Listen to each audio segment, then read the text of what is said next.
Hello everyone. तो जैसा कि आप लोग बहुत ज़्यादा परेशान हो रहे थे सिलेबस को लेके, तो मैंने सोचा क्यों ना एक सेपरेट वीडियो बना दी जाए सिलेबस को लेकर एक्सप्लेन करते हुए। हालांकि मैंने सिलेबस को अपनी लास्ट वीडियो में भी एक्सप्लेन किया था कि कैसे सिलेबस रहेगा, क्या क्वेश्चंस हैं, किस लेवल का पेपर रहेगा। बट आप लोग काफ़ी परेशान हो रहे थे, कई कमेंट्स भी आ रहे थे। तो अभी डिस्कस कर लेते हैं हम सेम चीज़ को। अच्छा, इसमें क्या है कि जो ऑफिशियल नोटिफिकेशन आया था जो कि ऑलरेडी जेपीएससी के साइट पे अवेलेबल है, मैं उसी नोटिफिकेशन के बेसिस से बात करूंगा। और उसमें उन्होंने क्लियरली मेंशन कर रखा है सिलेबस के बारे में और सब्जेक्ट्स के बारे में। सब्जेक्ट्स की बात यहाँ पे नहीं करते हैं क्योंकि हमारा फिजिक्स उसमें इंक्लूडेड है, तो आपको उसकी टेंशन लेने की ज़रूरत नहीं है। जिनके सब्जेक्ट्स नहीं हैं वो लोग अपना स्ट्राइक वगैरह करते रहें। लेकिन हमारा जो सिलेबस है वो फिजिक्स का है। अब इसमें क्लियरली मेंशन कर रखा है, देखो मैं आपको दिखा देता हूँ।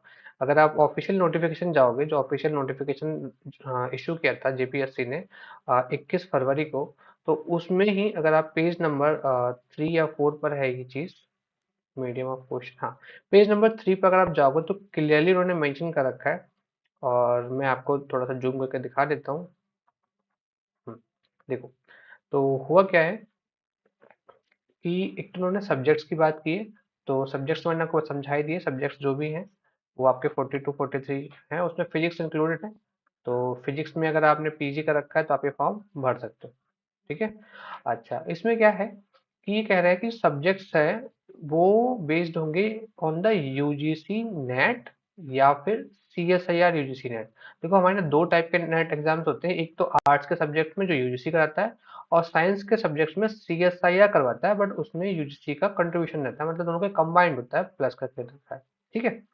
और अगर सिलेबस की बात करें तो जो सिलेबस रहेगा यहाँ पे उन्होंने मेंशन कर रखा है, the list of subjects and this. हाँ, पढ़ते हैं।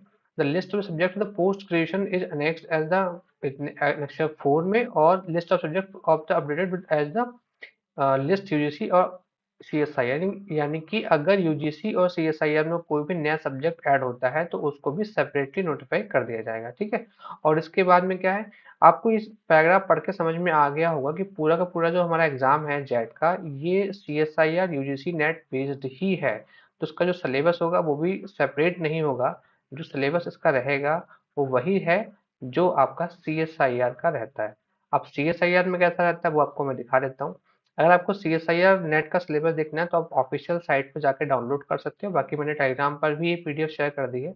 अगर आप जाओगे ऑफिशियल साइट पे जो कि है CSIRHRDG.RDS.in, तो वहां पर आपको सिलेबस मिल जाएगा। ये सिलेबस दो पार्ट्स में है बेसिकली, क्योंकि हमारा जो सीएसआईआर का पेपर होता है वो भी दो पार्ट्स में होता है, पार्ट बी और पार्ट सी। पार्ट ए में जनरल एप्टीट्यूड होता है और सब्जेक्ट्स को भी दो पार्ट से पूछते हैं। तो जो पार्ट ए और पार्ट बी है, बेसिकली क्या होता है, इसमें कुछ जो टॉपिक्स है वो थोड़े से अपर लेवल के नहीं है, मतलब जो अपने एमएससी में तो पढ़े हैं, बट बहुत ज़्यादा डीप क्वेश्चंस नहीं आते।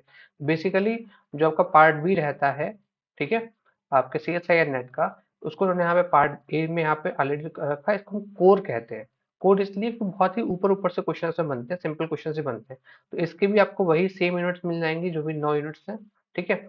इसके बाद में एडवांस में आपको वही फिर से यूनिट मिलती हैं, बट इसमें कुछ एक्स्ट्रा यूनिट भी आपको देखने को मिलेंगी जो बेसिकली आप एमएससी में पढ़ते हो, और बहुत सी यूनिवर्सिटीज में वेरी स्पेसिफिक सेकेंड ईयर में पढ़ते हो। तो वो सब कुछ जो सेकेंड ईयर में पढ़ते हो वो आपको एडवांस में मिल जाएगा। बट आपका जो जो जेट है, जेट में क्या होगा, जेट में बेसिकली दोनों का कंबाइंड फॉर्म में दिया जाएगा सिलेबस जब भी इशू करेंगे।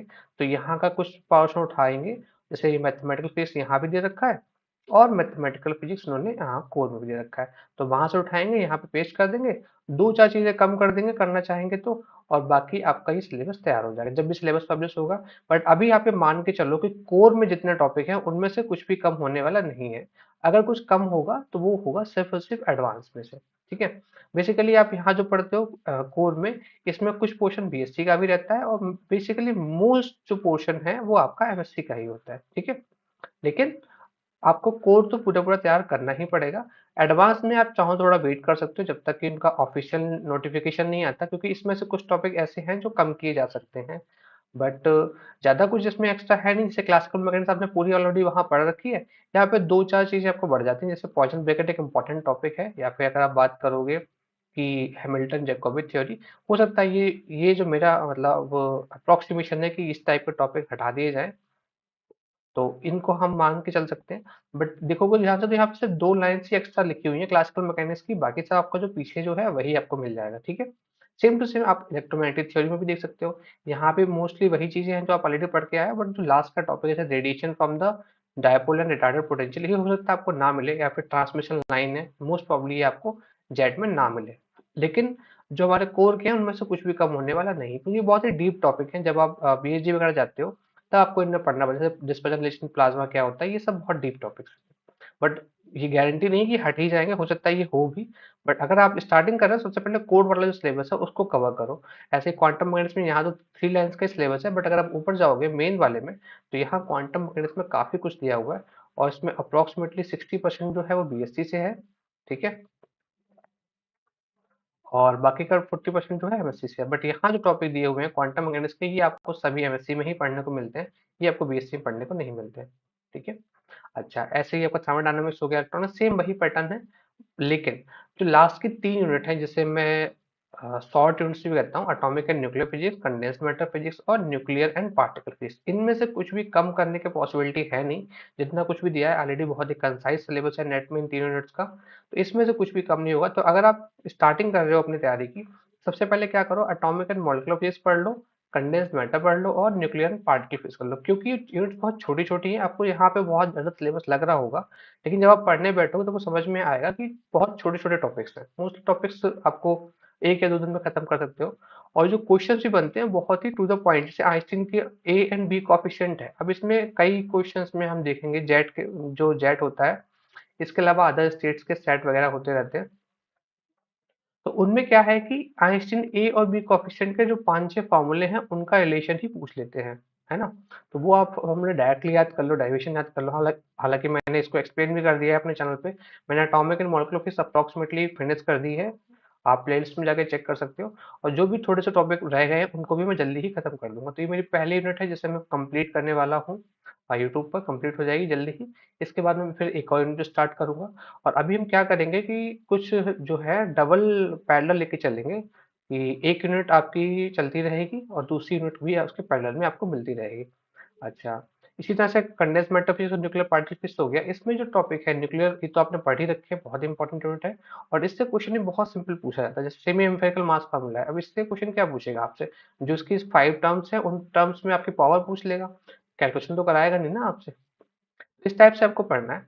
आप सिलेबस इसी को मान के चलो। और मैं आपको सजेस्ट करूंगा कि आप लास्ट की 3 यूनिट जो है हमारी, atomic and molecular physics, condensed matter physics, nuclear and particle physics, इनको कंप्लीट कर लो। एंड देन आफ्टर आप स्टार्ट करो अपने वापस से कोर्स से। जब आपका कोर्स फिनिश हो जाए, आई होप तो आपको फाइनल नोटिफिकेशन भी आ जाएगा और सिलेबस भी आ जाएगा। सिलेबस काफ़ी ज़्यादा है, तो आप विद इन 2 और 3 मंथ्स में कंप्लीट नहीं कर पाओगे। उसके लिए कम से कम आपको 5 to 6 मंथ्स चाहिए, अगर प्रॉपर आप प्रिपेयर करते हो तो। क्योंकि एग्जाम में क्या है, नेगेटिव मार्किंग तो है नहीं, लेकिन क्वालिफाई करने के लिए आपको टॉप 6% में आना पड़ेगा। और टॉप 6% आने के लिए आपको पूरा सिलेबस कंप्लीट करना पड़ेगा, तभी ये पॉसिबल हो पाएगा। तो ये था पूरा सिलेबस की कहानी। आई होप आपको डाउट्स क्लियर हो गए। हम एक समराइज कर लेते हैं। जो जेट का हमारा सिलेबस है उसमें मैंने मेंशन कर रखा है कि हम C S I R UGC net के बेसिस पे एग्जाम रखेंगे, और सिलेबस भी इसी के बेसिस पे होगा। जब इसके बेसिस पे एग्जाम होगा तो ये हमारा सिलेबस है C S I R UGC net का फाइनल वाला। इसमें 2 पार्ट्स होते हैं, एक कोर और एक एडवांस। कोर वाला सब्जेक्ट जो है बेसिकली बीएससी का है, और काफी सारा क्वेश्चन एमएससी का मिलता है। बट एडवांस में जो भी सेक्शन है वो सबका सब एमएससी में ही मिलता है। अच्छा, जब आपका सिलेबस फाइनली जेपीएससी रिलीज करेगी तो इन दोनों को कंबाइन करके सिंगल यूनिट कर देगी। कुछ पोर्शन होगा एडवांस में से कट कर दिया जाए मोस्ट प्रोबब्ली, बट मोस्टली चीजें आपको वापस से मिलेंगी, ठीक है? और इसमें आप लोग स्टार्टिंग कर सकते हो। आई होप आपको सारी चीजें क्लियर हो गई होंगी। इसके अलावा और कुछ आपको पूछना है तो आप कमेंट सेक्शन में पूछ सकते हो।